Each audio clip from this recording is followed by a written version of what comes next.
Innovation, and in particular omnichannel, has continued to change the way that consumers shop. And that can be anything from how they order a pizza to how they pick it up, to how they pick out a shirt, try it on, and in fact ultimately purchase it. And those changes have impacted the retail value chain, and in particular store operations.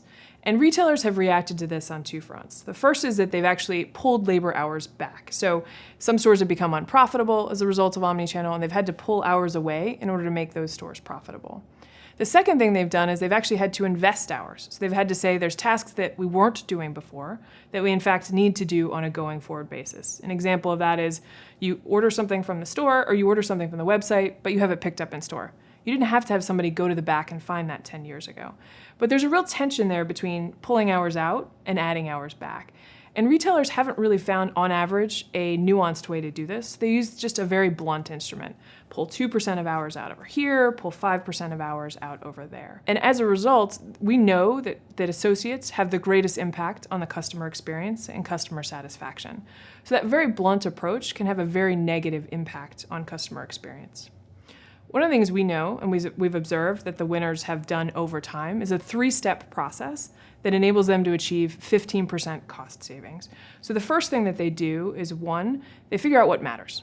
So they work and understand through focus groups, through surveys, the things that customers want to pay for and the things that they don't actually care anything about. And we say, just stop doing those things. So stop doing the things that don't matter, double down on the things that do. The second thing they do is zero base. So they start from a clean slate. They don't try to cut from the top in individual pieces. They create a labor schedule from scratch. And they say, what would this be if we were designing this in 2015 and we're designing it for the future versus the labor schedule we designed 5 or 10 years ago that we've continued to use. And generally that creates both a significant amount of cost savings, but a ton of visibility into how the store should work on a going forward basis. The third thing that they do is they engage the store management from day one. So literally store managers, regional managers, district managers are on those teams to help make the solutions as pragmatic as possible.